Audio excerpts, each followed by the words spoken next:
Welcome, in this video I will show you how to type M- on Windows. One way to do that is by holding down the Alt button, and while holding it you have to enter 1051 code on your numpad. This way you will input the dash symbol.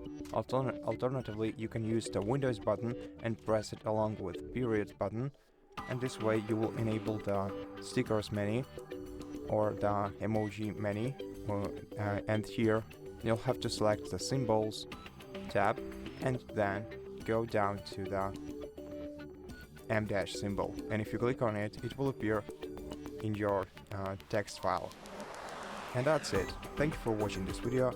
If you liked it, consider subscribing to our channel, leave us a like in the comment below, and I'll see you in the next one.